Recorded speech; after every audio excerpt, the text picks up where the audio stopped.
Are you looking for card ideas for the men in your life? Hi, I'm Jess from JessCrafts.com, and I'm here to help you make the most of your crafty time and supplies. So let's get making. Today I have a card kit from Spellbinders. It's the November 2022 Time Offline card kit, and it had a sort of camping and outdoor theme. To be clear, I don't think any particular colors, motifs, designs, whatever, are just for men or just for women, just for males, just for females, whatever. I just know that some of us get challenged when it's time to make a card for our father-in-law or something like that. And we're like, you know, you look at your stash of floral stamps and paper and you're just like, that just doesn't seem him. And I want to make a card that is appealing to him. I like to really personalize my cards. I will often decorate it with something that I think that person really likes. So with that in mind, I thought when I had this, camping outdoor theme in the card kit, there's plenty of guys and of course plenty of girls who enjoy those themes. So I would make some cards that would be just like more neutral or perceived as friendly for guys. Just kind of like want to quickly explain what I mean by that in terms of cards for guys. All right, so what I did is I picked the pattern papers from the collection that I thought were most neutral, i.e. there's some papers that are like a lot of pink or a lot of florals, so I stayed away from those ones, and I picked 2 pattern papers to go with each of my templates because my templates often, I like to mix the patterns. You could take just one of these and create the card. And that's totally fine, but it will have the same pattern throughout. If you like to have more than one pattern on your card, I would suggest picking 2 if you have single-sided paper like these are.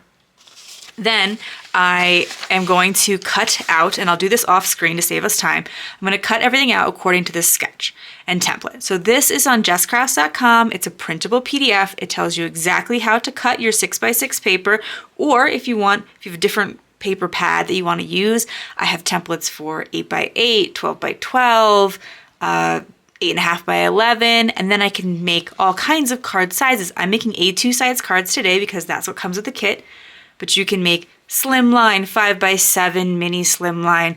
There's a whole bunch of different sizes over on jesscrafts.com.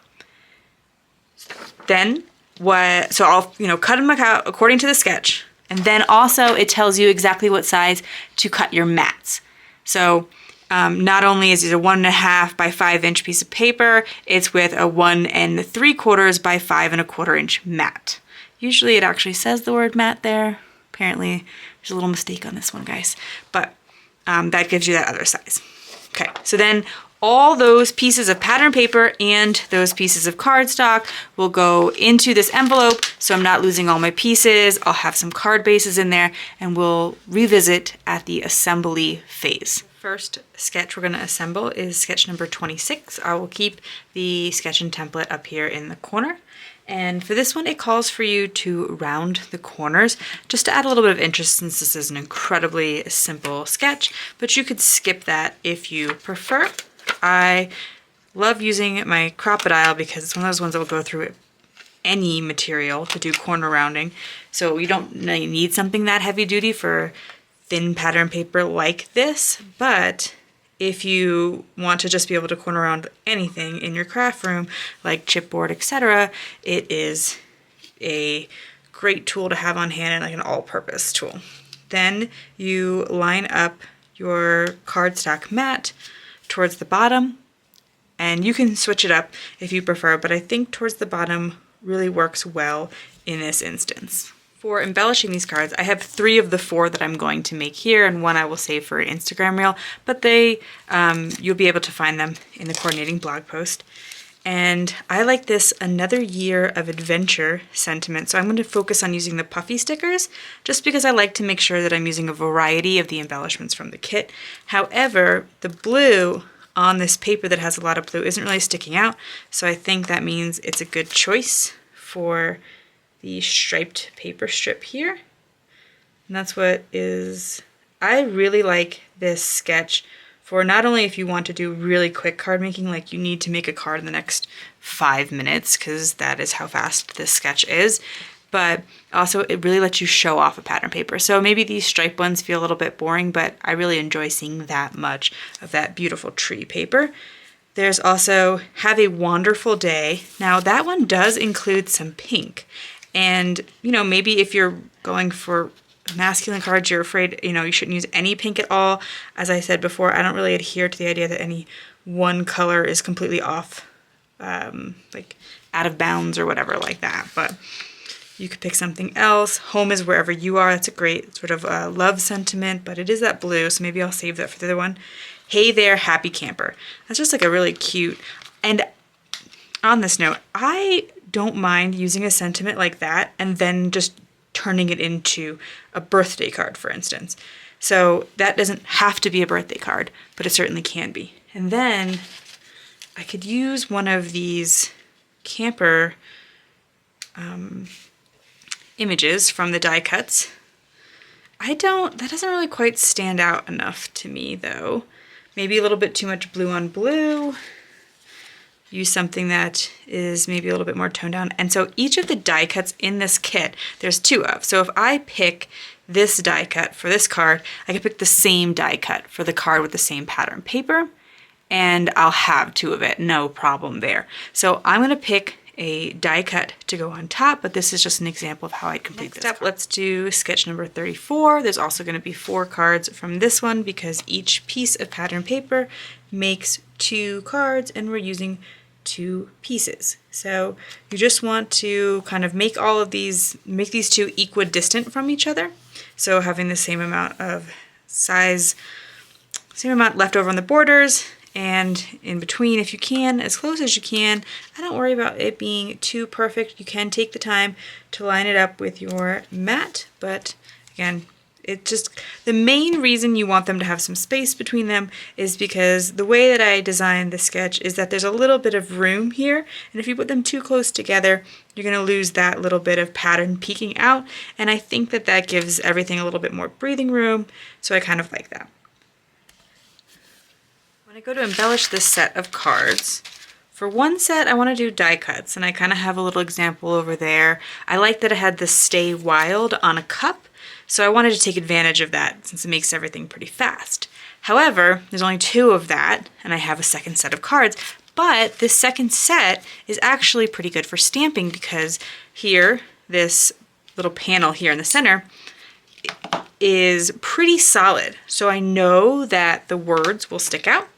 And I really liked the sentiments in the set. As I mentioned in the video, I think I'll probably really, I want to hold on to this. I don't always hold on to things like forever when they come in a kit, but the sentiments on here are great because we love camping. So I think I want something that works for a birthday.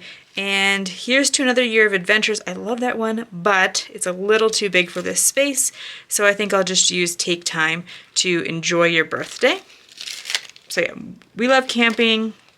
My in-laws love camping, so I know that these cards will get used. And even if you don't like to camp, a lot of this outdoor stuff works great.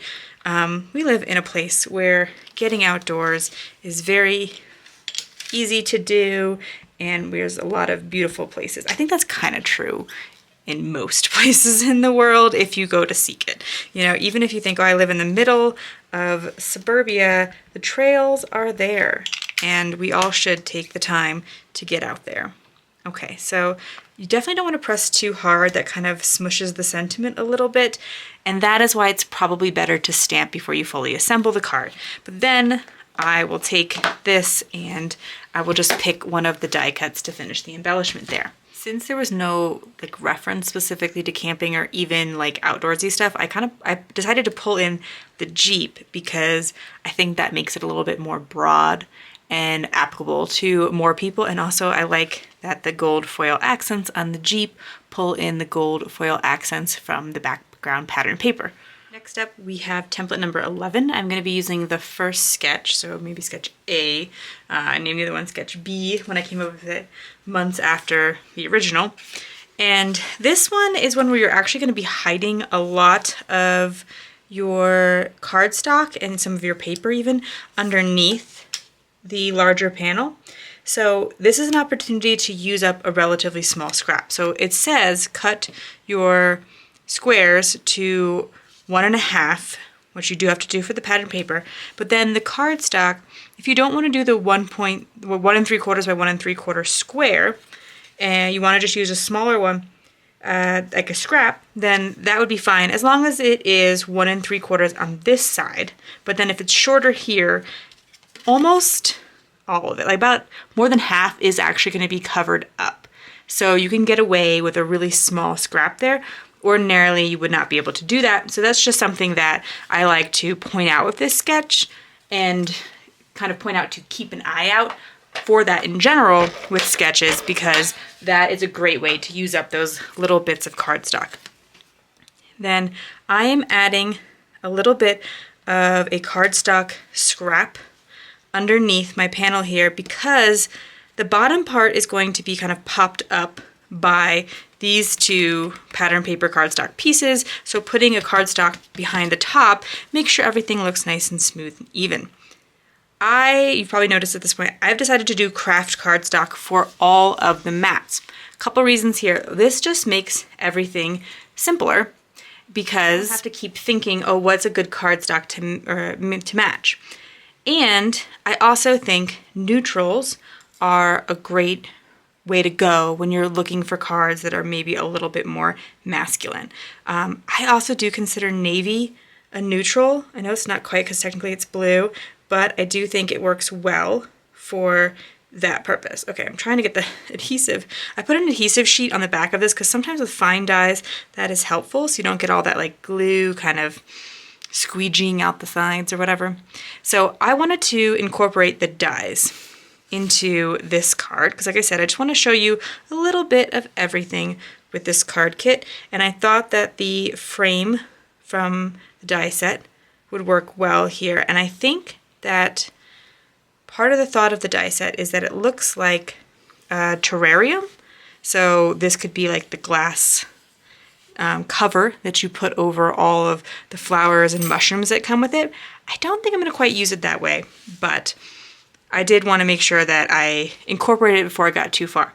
When I was cutting this out though, you cut out this die and it leaves this large piece in the center here.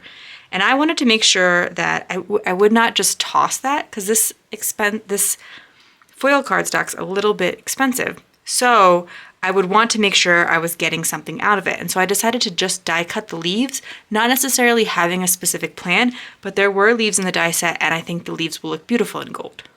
A tip I want to share about trying to adhere down something delicate like this frame, whether you're using liquid glue or adhesive sheets on the back, which I did try both, and the liquid glue worked out pretty well. I used the Barely Arts glue, and if I fit it around this negative piece that gets cut out of it, I'm more likely to get the shape that they're intending to go with. Because sometimes with really thin dye like this, as you're gluing it down, it starts to warp and can get crooked, or like, you know, a little bit too much to one side or the other. So that's something that can help. It can also be a little bit tricky to do, because this will kind of want to stick inside, so you may need to leave it there for a little bit, but you also want to be careful, because if you have too much glue squeezing out the sides, this could stick to your center.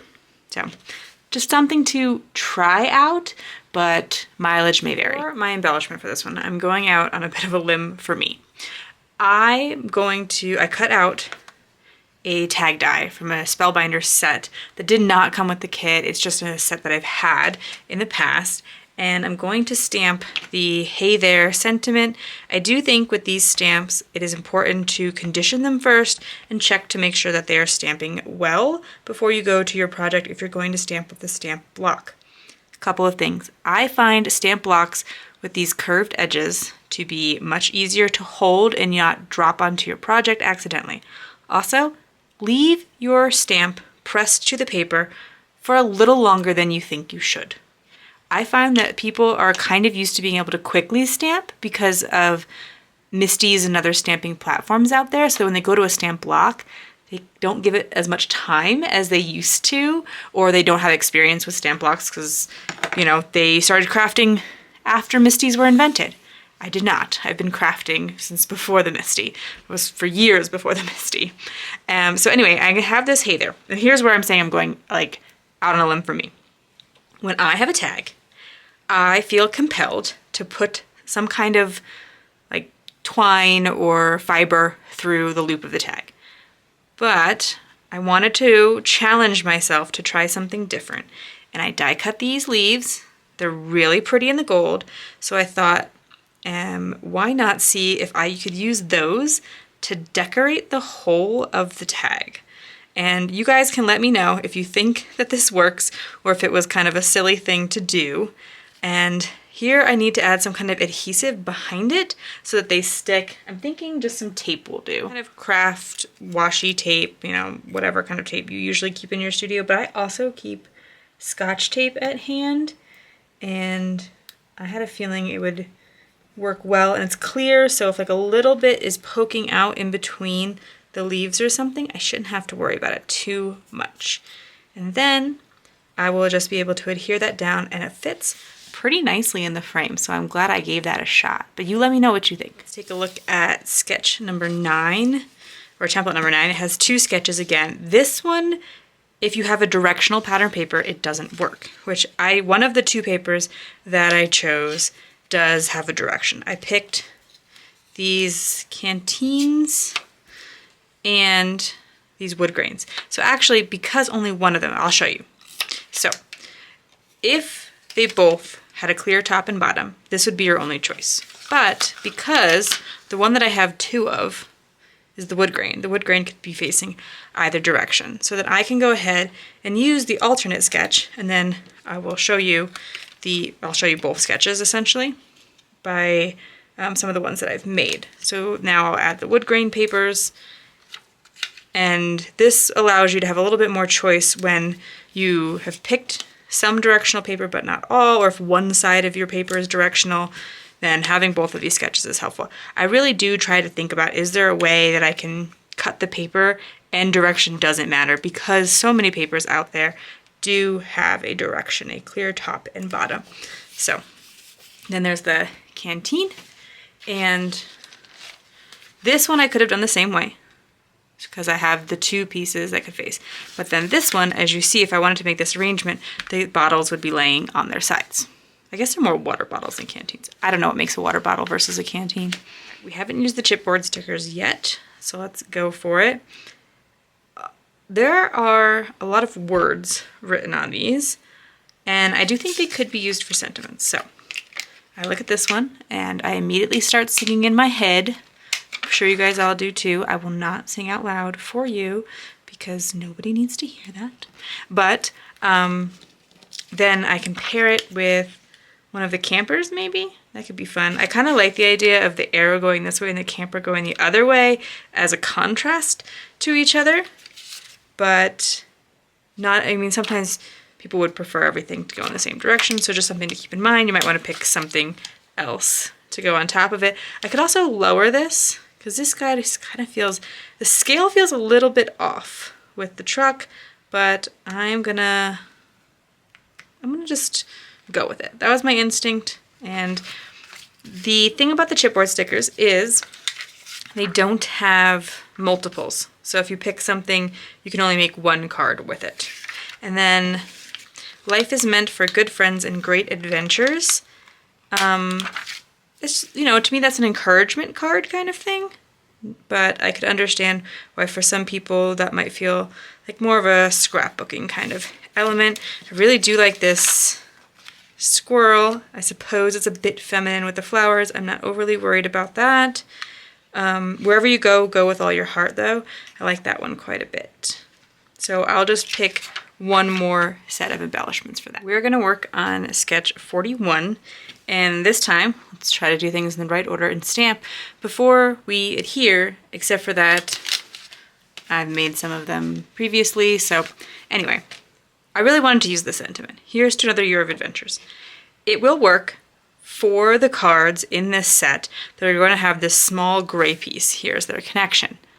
Then the other ones are going to have this plaid as this piece.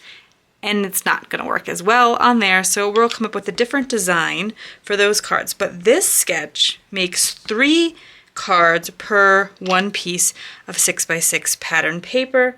So with that in mind, we're gonna have to decorate a few more. So we'll make 3 with this "Here's to Another Year of Adventures" sentiment. We'll take our time, let the ink transfer. This is a little bit bigger of a stamp. And again, conditioning these stamps is quite helpful. Also, just having a pen on hand for most colors. So like, this did not stamp perfectly. That happens. You could take a blue marker and just kind of fill in those words if you want, or you can pretend that you were going for a slightly imperfect rustic look, and the person who's receiving it will be none the wiser. That is a thing sometimes. Like, we're always not trying to stamp perfect. There's plenty of stamps out there that don't have a perfect stamping when they're stamped correctly. So I try not to stress about it too much. I just try to do my best. Of course, I could have stuck that in a MISTI. I would have to like tape it down or something though, because there is not really any room to put your magnet down. That's okay. There's plenty of mats out there made for the MISTI, etc. It's just that that's kind of time consuming. So I thought I would just do my best with a stamp, with a stamp block. And this one, it calls for you to cut these mats smaller than I did. I cut them 1/4 inch bigger because to me, those rounder measurements, more regular measurements, are a bit easier. However, you could cut the mats exactly as it says to, and then you won't have to do the next step that I'm gonna do where I have to trim these off. So if you don't cut them small, you're gonna have some of this matting that's gonna hang off. And you don't want to bring that to the edge because then there won't really be any room between them for this area. Like, this gap between them will be lessened or eliminated, and that is not what we are going for in today's card. So and again, I'm lining it up with my grid mat. I'm trying to make sure that the piece that's overhanging is the piece that has the border on it. Okay, then I recommend always turning it over and cutting from here. You could use scissors, long bladed scissors, probably work a little better. You could put it back in your paper trimmer and trim these sides off. When I'm picking die cuts for these, it's a lot of just me, well, certain things I'm like, okay, I'm gonna avoid flowers for this set, but it's going to involve a lot of me pulling something over, sticking it on, like, I don't quite like that. Like this one, for instance, the size is a little bit off. Also, I don't know that I want to incorporate a warm color because there's a lot of cool colors going on here, although I guess the craft is more on the warm side. But it's a new color, and I don't think that that's really what I want to be introducing here. So just a little bit about what my thought process is. Mostly just that there's honestly only going to be a few die cuts in any collection that work in the space. So like this one, the scale is pretty good. It's a little bit more feminine than I was going for today, whatever, you know, whatever that means. But also, it doesn't really tie into the idea of adventures with the florals. That's another reason I'm avoiding the flowers, not just because, you know, the idea of masculine versus feminine. So then the other thing is, oh, like this map. Again, scale is a little bit off to me. I liked this really large mountain, but then it's so plain, I decided to add the compass to go with it, and I feel like both of those tie in to that idea of adventure. For the second version of this card, the ones I couldn't stamp on because you wouldn't have been able to read the words, I did pick out more of the puffy stickers, and then I'm going to add some die cuts to the side to go with it. And I thought it was funny because I just said that I didn't think this die cut worked very well, but then I used the sunshine and smiles sentiment, so I thought it made sense to maybe pull in that idea, but I just appreciated that, the humor of that. If you found this video helpful, here's another video where you can find more ideas for enjoying your crafting time and supplies. Let me know you like this video with a share to your crafty community. Subscribe and click the bell so you don't miss the next template or tutorial, and check the video description for product links. See you in the next video.